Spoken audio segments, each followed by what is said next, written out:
बिस्मिल्लाहिर्रहमानिर्रहीम, अस्सलाम वालेकुम। आई एम दुआ Malik and this is America. आज मैं बहुत ज़्यादा थकी हुई हूँ।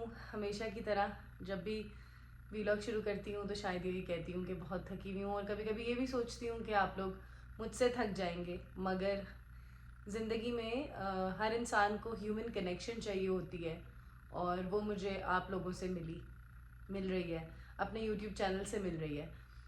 आज ऑफिस से आने के बाद मेरा मूड आज सारा दिन ही बहुत ज़्यादा ख़राब था, और जब मैं वापस आई हूँ तो मैं थकी भी थी और बहुत ज़्यादा थकी भी थी।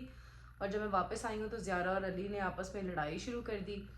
मैंने ज़ारा को बोला कि वेफल्स बना दो। ज़ारा ने बोला मुझे वेफल्स खाने, मैंने कहा बना लो अपने लिए। तो उसने अली को, हालांकि मैंने उसको पूरा बताया कि आपने कितने खाने हैं, अली ने कितने खाने हैं, मुस्तफ़ा ने कितने खाने हैं। अच्छा चलो तीन तीन खाने हैं तो नॉन वेफल्स बना लो। अब मैंने इसको पूरा एक्सप्लेन किया है और बाहर गई है, और भाई ने बोला जब वेफल्स बन गए कि मुझे भी दो, मुझे मेरे मतलब तीन वेफल्स दो। तो वो ज़ारा ने बोला कि मेरे मुंह के सामने खड़ा मत हो, मेरे मुंह के सामने खड़े मत हो, मुझसे दूर खड़े हो। और इस बात पे इन लोगों की ऐसी लड़ाई हुई कि ना मैं रेस्ट करना चाह रही थी। मैं चाह रही थी कि मैं आज आते साथ काम ना करूं। मैंने ये सोचा था कि मैं आज आते साथ काम ना करूं और रिलैक्स होंगी। आज मैं हिम्मत ही नहीं हो रही थी मेरे से काम करने की ना। तो मैंने कहा आज मैं लेट गई और बिल्कुल मैंने कुछ काम की हिम्मत ही नहीं हो रही थी, वरना आते साथ मैं घर समेटती हूँ और खाना शाना करती हूँ। तो मैंने कहा ज़ारा आज खुद तुम कर लो अपना वेफल्स खा लो। मैंने कहा चलो मेरी थोड़ी देर के लिए मैं रिलैक्स कर लूँगी। इन लोगों ने वो लड़ाई शुरू करी, और मैं फिर डांटने के चक्कर में इन लोगों को और ज़्यादा जो एनर्जी मैंने सेव करने की कोशिश की थी वो एनर्जी मेरी और ज़्यादा लग गई। तो मैंने अली का प्ले स्टेशन गुस्से में अपने पास रखा, उसका फ़ोन मैंने अपने पास रख लिया। मैंने कहा मैं तुम्हें ना फ़ोन दूंगी ना प्ले स्टेशन दूंगी।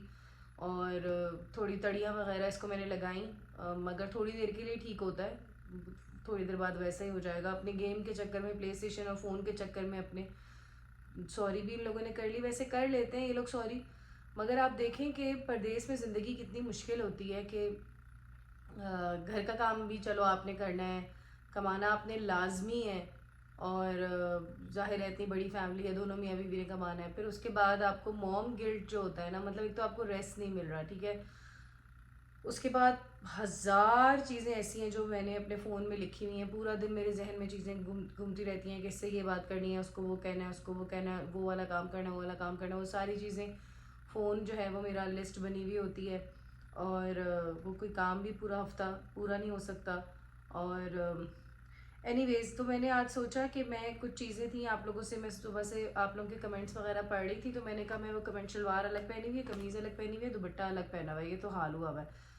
क्योंकि मैंने कहा मुझे बस नहाना है। मैंने बच्चे फिर स्विमिंग पे चले गए, और मैं नहा के थोड़ा सा बैठी हूँ। मैंने कहा आज आप लोगों के कमेंट्स आप लोगों को रीड करके दिखाऊंगी, बताऊंगी कि कुछ कमेंट्स पे दिल चाहता है कि आगे से जवाब दूँ, मगर वो फिर ऐसा होता है ना कि जैसे सबकी बैठक लगी है, सभी देख रहे हैं वीडियो, सब साथ कमेंट कर रहे हैं, तो चलो जवाब भी साथ ही देने चाहिए। नहाई हूँ मैं, चाय रखी है मैंने, अपनी खुशबू लगाई है कि चलो मेंटली थोड़ा सा रिलैक्स होंगी।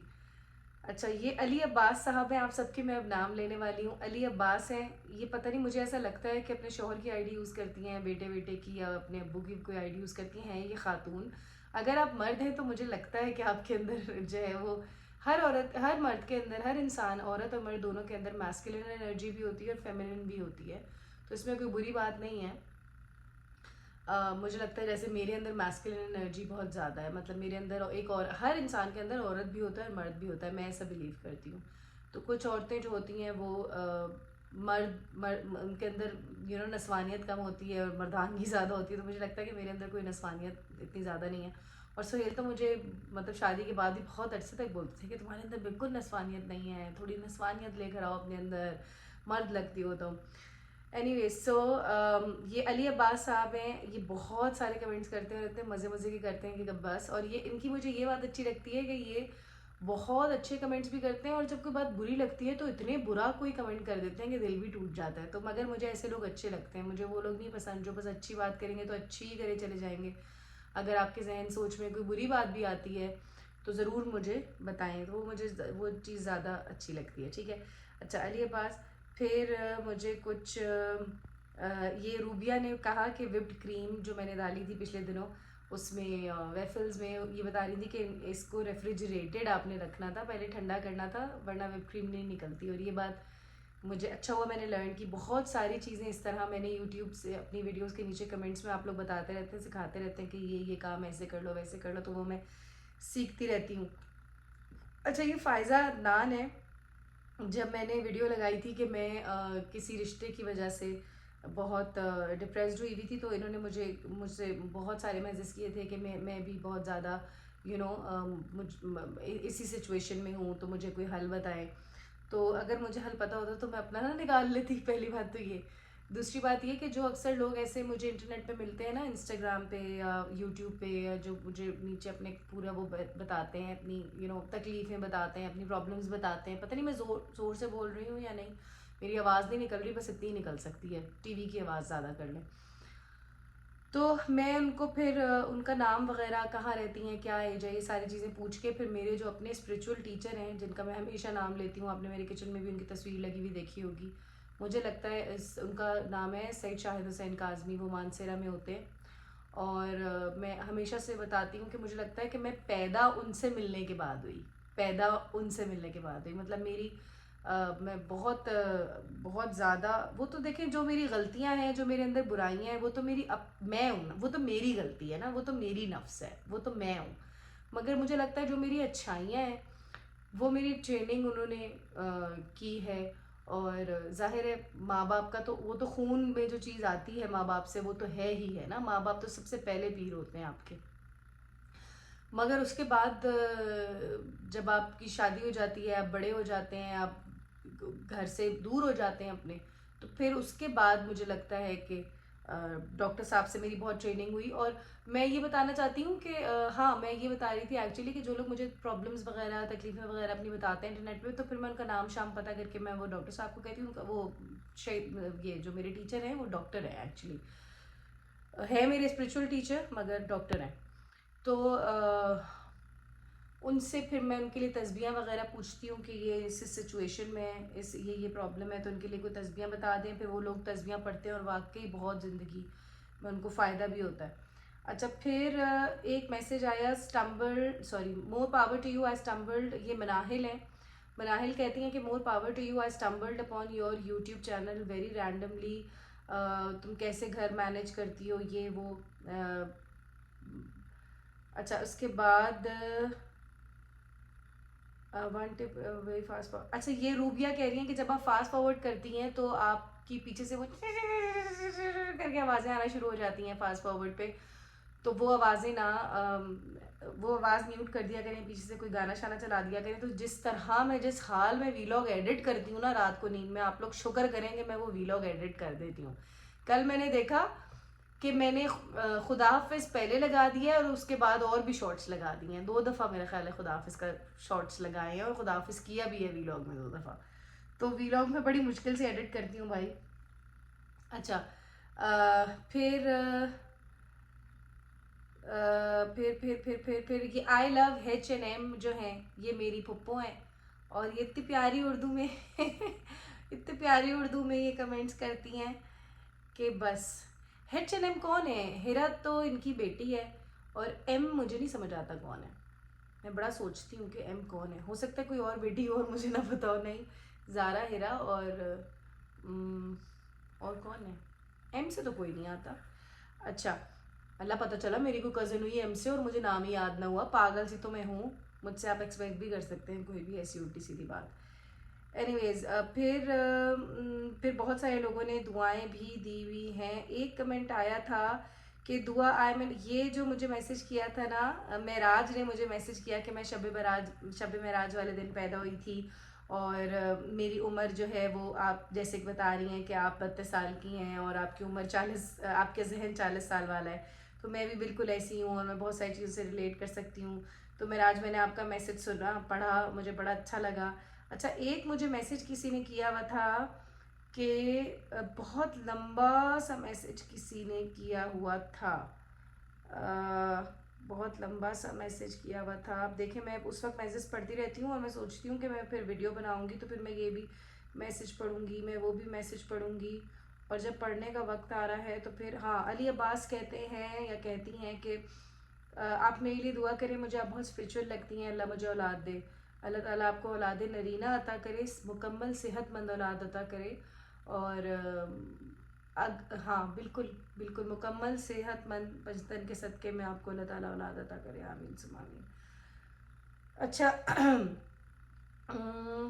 अच्छा, फिर इन्होंने ये भी पूछा, दुआ आप वाकई बहुत अच्छी हो। मेरा एक क्वेश्चन है कि आपने जब रजब के बारे में पॉजिटिव बोला था जब उसका इशू बना था, फिर आजकल उसका एक स्कैंडल है एक लड़की के साथ, आप बात करो उस पर, रजब अपनी वाइफ के साथ अच्छा नहीं कर रहा। अच्छा देखें, आप जो भी हैं, ये बात मुझे रजब भट्ट के हवाले से बहुत सारे मैसेजेस आ रहे हैं, बहुत ज़्यादा। देखिए मैंने एक ही दफ़ा वीडियो बनाई थी और मैं बार बार रेटिंग के चक्कर में या व्यूज़, मुझे पता है मैं रजब के ऊपर एक वीडियो बनाऊंगी और अभी मैं इस वीडियो का भी टाइटल में रजब भट्ट का नाम लिखूंगी कि मैंने चीज़ों का जवाब दे दिया, ताकि देखने वाले ठंडे हो जाएं और मुझे दोबारा इस हवाले से कोई मैसेज ना करें।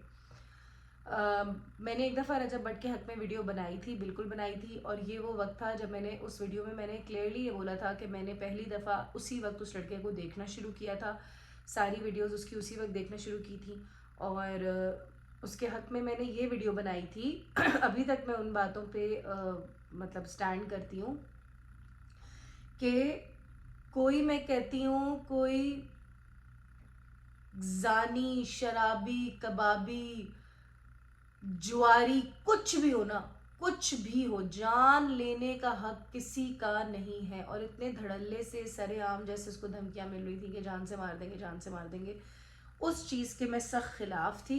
और जान से मारने का जब तक कोई कानूनी कार्रवाई नहीं होती तब तक किसी का हक नहीं है। जवान बेटा है, किसी माँ का लाल है, और बहुत नीचे से बहुत ऊपर आया है, वीडियोस बना बना के किस किस तरह उसने उन 4 दोस्तों को भी साथ रखा होगा, जोड़ के रखा होगा, क्योंकि उसके दोस्तों की वजह से उसकी रेटिंग्स आती हैं, और अगर उसके दोस्त ना हो तो अकेले व्लॉग में तो नहीं वो यहाँ तक आ सकता था ना, जो सच्ची बात है। तो जान से मारने का किसी को भी हक नहीं है। और इस बात पे मैं आज तक हूँ। हाँ, वो जो अपनी बीवी के साथ उसका जो भी एटीट्यूड है, तो वो बात ये है जो आप बीवी के साथ एटीट्यूड की बात करिए कि देखें, जो भी मियाँ बीवी होते हैं ना, मैं तो इस बात को मानती ही नहीं हूँ कि शादी के बाद आप किसी की कोई पर्सनैलिटी में फ़्लॉ देखें और बोलें कि इसकी पर्सनैलिटी में तो ये मसला है।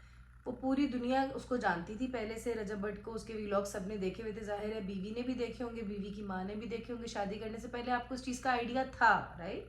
अगर आप किसी सेलिब्रिटी से शादी करते हैं तो आपको ये बात सोच लेनी चाहिए लड़कियों को कि इनके साथ बहुत सारी चीज़ें लग कर आएंगी, जुड़ी हुई आएंगी, टेंशन, परेशानी, फेम कोई ऐसे तो नहीं, फेम कोई बहुत अच्छी चीज़ या बड़ी आसान चीज़ तो नहीं होती। फेम के साथ 1000 चीज़ें लग कर आती हैं। When you have nothing to lose, जिसके पास कुछ होता ही नहीं है उसके पास तो लूज करने को कुछ नहीं होता। मगर जिसके पास फेम होता है या जिसके पास पैसा होता है, उसके पास फिर जितना जितना होता है ना, जितना रिस्क होता है उतना, वही बात है कि जितना कम रिस्क होगा वो बंदा उतनी जल्दी जन्नत में जाएगा, और जितना ज़्यादा रिस्क इंसान के पास होगा वो उतनी देर हशर के मैदान में खड़ा रहेगा, उतनी देर सवाल जवाब, एक एक पाई पैसे का सवाल जवाब होगा।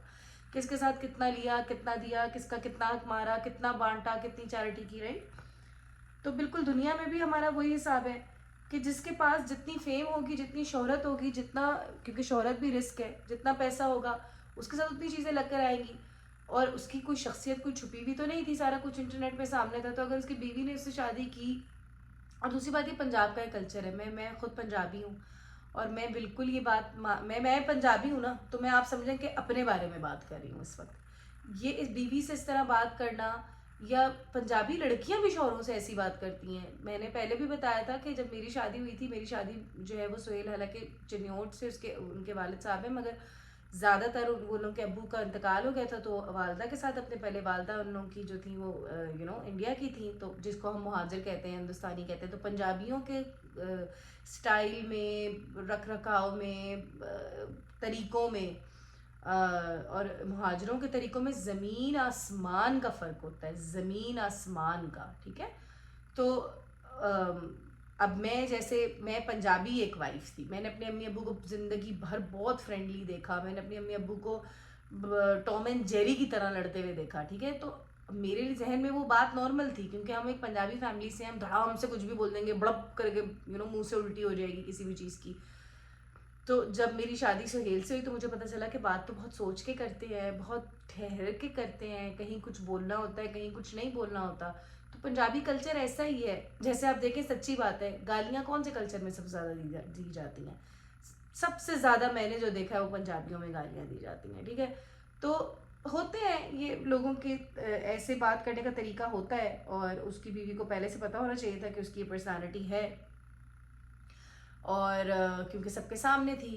और दूसरी बात ये कि अब मैं रजब का साइड इसलिए नहीं लेती, अब उसके बारे में बात नहीं करती, क्योंकि जब उसका 295 लगा था ना, जब उसके ऊपर इतना बड़ा केस हुआ था, उसके बाद जब ये पाकिस्तान वापस आया था ना, तो इसको थोड़ा सा अब मेरा भाई है, मैं आप समझेंगे मैं अपने फिरोज़ के लिए भी ये बात करूँगी, इंसान का बच्चा बन के रहना चाहिए था, जो कि ये नहीं रहा।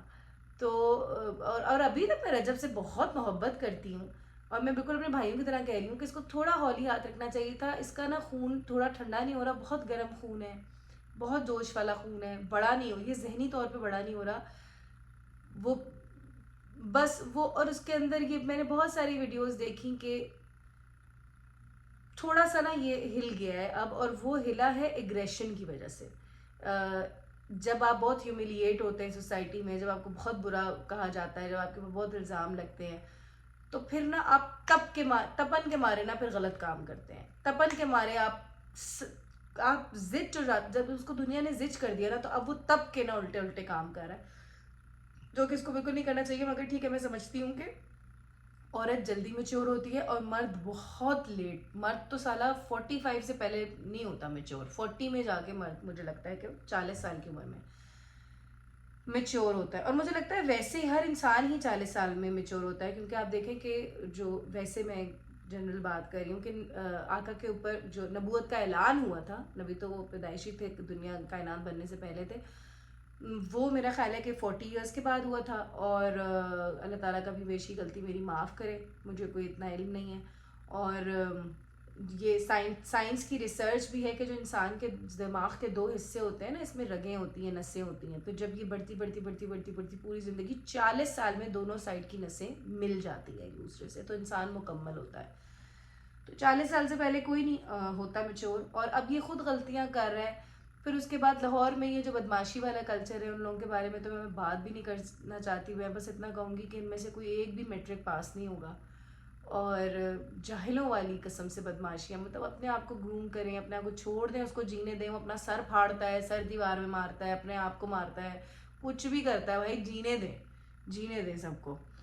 एनीवेज, तो मैं अब इन चीज़ों में नहीं पढ़ना चाहती। अगर उसको अगर रजब खुद चाहता कि वो सेफ हो जाए, अगर वो खुद चाहता कि वो सिक्योर हो जाए, उसकी इज्जत बच जाए, उसका एक अच्छा नाम रहे। हर वक्त कंट्रोवर्सी में आने वाले लोग ना मुझे पसंद नहीं है। और मैं, आप लोग, मुझे पता है कि नीचे आके रजब फैमिली लिख के जा रहे हैं, इंस्टाग्राम पे मैसेज कर रहे हैं, पता नहीं हर जगह नाम आ रहा है, मगर मैं ना, मुझे ये मिशी खान टाइप लोग बहुत बुरे लगते हैं कि हर, मतलब कुत्ते बिल्ले के ऊपर वीडियो बनाना शुरू कर देना। कोई वीडियो, मतलब बस कोई ट्रेंड में चीज़ आ जाए तो चलती हुई बस में मिशी खान ने सवार होना है। इतनी आप एक उम्र रसीदा खातून थी, आपने इतना अच्छा काम किया, मगर अपना हर चीज़ के ऊपर तनकीद की वीडियोस बनाना बार बार। बस ठीक है, एक दफ़ा आपने अपना वो दे दिया, मोटिव दे दिया, एक दफ़ा आपने अपनी राय का इजहार कर दिया, बस अब बार बार बार बार बार बार एक चीज़ को रस्सी की तरह ना खींचे ना, छोड़ दें। तो और इस तरह फिर मुझे अच्छा नहीं लगता। और एक और भी है, वो नबीहा अली हैं, अल्लाह जी, कोई उनको नबीहा अली, उन तो मुझे इतनी तप चढ़ती है देख के, कसम से। मुझे देखें, हमने भी दुनिया देखी है, मुझे नहीं लगता कि वो डॉक्टर है। आई स्वेयर अपॉन गॉड, मुझे नहीं लगता। मेरा बड़ा दिल चाहता है कि अब तो लोग इतना कह रहे हैं, मैं होती ना अगर उनकी जगह और मेरे पास डॉक्टर की डिग्री होती, तो अल्लाह की कसम मैं ला के आपको ऐसे करके दिखा देती। बस एक सिंपल सी वीडियो बनाए, अपनी डिग्री दिखा दें, ख़त्म। क्योंकि ना हर इंसान, जैसे अफ़ान कैसर है, मैं कहती हूँ सलाम है उन पे। क्या अफ़ान कैसर फिर हैं, तो फिर लगते भी हैं डॉक्टर जब कोई होता है तो उसकी शख्सियत पता चलती है। तो इस तरह, और अगर आप डॉक्टर हैं, आप माहिर नफ्सियात हैं, आप कहाँ बैठती हैं? आप, हम भी पाकिस्तान कराची में, हमें पता है डॉक्टर अफ़ान कैसर कहाँ बैठते हैं, किस हॉस्पिटल में। हमें पता है डॉक्टर वजाहत कहाँ बैठते हैं, पता है डॉक्टर जावेद, ये इकबाल कहाँ बैठते हैं, पता है डॉक्टर जावेद रहमान वाले कहाँ बैठते हैं, डॉक्टर नबीहा इकबाल कहाँ कौन सी, कहाँ पे वो क्लिनिकल साइकोलॉजी कर रही हैं, मुझे नहीं समझ आती। उसके बाद वो क्लिनिकल साइकोलॉजिस्ट हैं, बैठ कर उन्होंने एक वीडियो मैंने उनकी देखी जिसमें वो कह रही थी कि मुझे अगर किसी ने 50 साल का बोला तो मैं ये कर दूंगी वो कर दूंगी, दानिया शाह के किसी गांव के बिल्कुल गवार से शोहर के साथ बैठ के वो केक खा रही, मतलब आपको ज़रूरत ही क्या थी ऐसी महफिल में जाने की, मतलब एनी थिंग फॉर फेम। तो मैं ना डिसअपॉइंट हो चुकी हूँ अब इन सारे लोगों से। एक वो है जिनकी रेशम से लड़ाई चल रही है, वो जो एक जनाना से हैं, वो मेरा ख्याल है वो ख्वाजा से हैं शायद, जो बैठ के इतनी जेल भी गए थे पिछले दिनों, इतनी गंदी गंदी बातें करते हैं, इतनी उनकी कैंची की तरह ज़ुबान है, इतनी कैंची की तरह ज़ुबान है। मैं कहती हूँ अल्लाह ताला का खौफ करें। मतलब मैं नहीं मानती यार इंटरनेट फितना है, मैं नहीं मानती यूट्यूब फितना है। आप लोगों ने, इन लोगों ने यूट्यूब को फितरा बनाया है। आप इतनी गंदी गंदी लोगों के बारे में आपस में लड़ाइयाँ कर रहे हैं, लोगों के बारे में गंदी गंदी स्टेटमेंट्स दे रहे हैं यार। ये सब कुछ ये लोगों को चाहिए। ये जो जिस डॉक्टर की मैं ये इसकी जो ख्वाजा सराय एक जिनकी रेशम से लड़ाई है, मुझे तो उनका नाम भी नहीं याद, उनको भी चाहिए कि नेगेटिविटी फैलाना बंद करें और एक औरत को ना औरत समझ के छोड़ दें। मतलब एक, अगर आप मर्द हैं तो आप एक औरत से लड़ें और इतने खुलेआम लड़ें, तो ये सब कुछ आप बहुत गलत कर रहे हैं। एनीवेज बात फिर कहाँ की कहाँ चली जाती है। अम, अब देखते हैं आगे मुझे कौन सा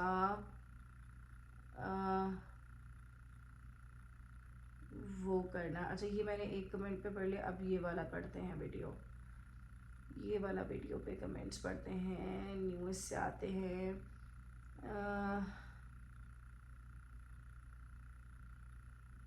अच्छा ये किसी उर्दू 5072 ने लिखा है, ह्यूस्टन में कोविड फिर से फैल रहा है, अपना ख्याल रखें। आय अल्लाह, इमरान खान कमेंट ज़रूर पढ़ना। आपका बेटा गुम हुआ था, उस व्लॉग को देख के मैं इतना रोई हूँ क्योंकि मैं भी एक माँ हूँ और वहाँ पता नहीं क्या ऐड आ रहे हैं बीच में, माँ हूँ और वहाँ जब मुस्तफ़ा गुमा था तब का जो व्लॉग था उसके ऊपर इन्होंने लिखा है, कमेंट भी किया है। सच कहूँ पहली बार किसी की वीडियो पे लाइक किया है मैंने। मैं किसी वीडियो पे लाइक नहीं करती, किसी भी व्लॉग पे। आप बहुत अच्छी बातें करती हैं। फिर किसी ने लिखा है ज़ीशान खान ने, फ़र्स्ट व्लॉगर जो विदाउट फ़िल्टर है। फिर बड़े मज़े मज़े की लोगों ने बातें की हुई हैं। व्लॉग्स मेरे लिए, आपके व्लॉग्स मेरे लिए थेरेपी हैं यार। ये वाले कमेंट्स मुझे बहुत ज़्यादा आते हैं कि आपके व्लॉग मेरी थेरेपी हैं। मैं कहती हूँ हैं, मैं भी किसी को हील कर सकती हूँ, मतलब अपनी इन बातों से है। वैसे तो मैं थेरेपीज़ जब मैं करती थी तो अच्छा किसी सवाब है साथ और बेबी इज़ अमेजिंग। अच्छा ये कायनात मलिक पता नहीं कौन है, ये एक कमेंट करती हैं तो 500 दफ़ा उस कमेंट को दोबारा दोबारा दोबारा सेंड करती हैं। माई सिस्टर वॉन्ट्स, अच्छा ये किसी ने लिखा हुआ है ज़ारा ने कि आप याद रखिएगा कि अगर आप एक क्रेडिट लगाती हैं तो अपना मास्क कुरान नहीं पढ़ सकती। तो मेरी बहन इसीलिए इतने छोटे छोटे नाखून लेके घूमती हूँ क्योंकि नमाज कुरान का मुझे खुद भी पता है।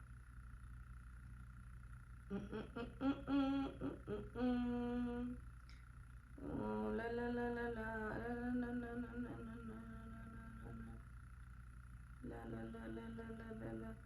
अल्लाह मेरे घर की कहानी किसी ने लिखा हुआ है। मैडी म्यूजिक ने लिखा हुआ है, I laugh so hard when Zara said ये पीस क्या होता है, ये पीस क्या होता है। मैंने ज़ारा को कहा था हैव सम पीस पिछले व्लॉग में, तो ज़ारा ने बोला ये पीस क्या होता है। ज़ारा बड़ी छोटा पटाखा है।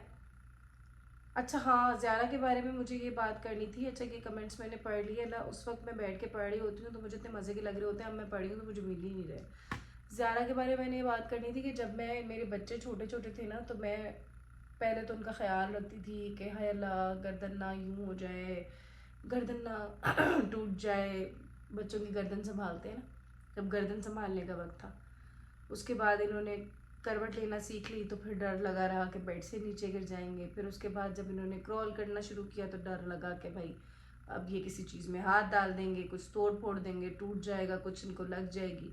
फिर जब चलना शुरू किया तो डर लग गया कि अब ये चल के भाग के दौड़ के कहीं भी चले जाएंगे, गिर जाएंगे। फिर बस जब मैं, छोटे छोटे बच्चे थे ना ये लोग जब, तो मैं परेशान होती थी। मैं कहती थी अल्लाह अम्मी बस ये जल्दी से बड़े हो जाए। तो मेरी अम्मी मुझे कहती थी ये लोग बच्चे बेटा जितने बड़े होते हैं तकलीफ़ें भी उतनी बड़ी होती हैं। मुझे उस वक्त की बात समझ नहीं आती थी और अब मुझे समझ आता है कि अब जब ज़्यादा टीनेज में दाखिल हो रही है ना, मतलब टीनेज तो अब बहुत पहले आ जाता है। अब जो है वो जो यू नो उम्र का हिसाब है वो डिफरेंट हो गया है इस जेन जी के लिए। तो ज़्यादा ना अब बड़ी हो रही है ना, तो उसने इतना, उसके इतने मूड स्विंग्स हैं, वो इतनी मूडी हो रही है, वो इतना तंग कर रही है, मैं आप लोगों को बता नहीं सकती कसम से। उसके अलग मूड स्विंग्स हैं और इतने मूड स्विंग्स हैं कि आधे से ज़्यादा मेरी ज़ात जो है ना वो ज़ारा को खुश करने में लग जाती है, किसी तरीके से ये खुश हो जाए। भाई वो साहिबा खुश ही नहीं होकर देती। आज मैं ऑफिस में बैठ के सोच रही थी कि मैं अपनी बेटी से कितनी मोहब्बत करती हूँ, मैं अपनी बेटी को खुश करने के लिए क्या क्या करती हूँ। क्या मेरी बेटी जहाँ जाएगी उसकी वहाँ पे इतनी कदर होगी, या उसका शौहर उससे उसको खुश करने के लिए इतनी एफ़र्ट्स करेगा। तो बस ये सब कुछ सोच रही थी और ज़ारा के लिए बहुत सारी दुआएं कर रही थी। बच्चे वाकई बड़े होते हैं ना तो उनकी अलग अलग तरह की फिर डिमांड्स हो जाती हैं। बस आज मेरे अंदर हिम्मत नहीं थी कि मैं चलते फिरते वीलॉग बनाऊं, क्योंकि आप लोगों को पता है कि थर्सडे को मेरा टीपा डाउन होना शुरू होता है, फ्राइडे को बिल्कुल डेड हो चुकी होती हूँ मैं। और इस दफ़ा तो मुझे सैटरडे को भी ऑफिस जाना है, क्योंकि मैं जो अभी पाकिस्तान एम्बेसी गई थी तो मैंने अपना आवर्स जो हैं वो मेरे मिस हो गए थे, तो वो मुझे आवर्स अपने कंप्लीट करने हैं सैटरडे को। तो इस दफ़ा तो मुझे सैटरडे को भी इस वीक छुट्टी नहीं मिलेगी। आप लोगों ने मेरे लिए बहुत सारी दुआएं करनी है, बहुत ज़्यादा। अल्लाह ताला मेरी ज़िंदगी को आसान करे और बस मेरा जल्दी से अपना कारोबार हो जाए, मुझे कोई आइडिया क्लिक कर जाए और मैं कर लूँ और बस हो जाए। आमीन। बहुत सारा ख्याल रखिएगा। अल्लाह हाफ़िज़।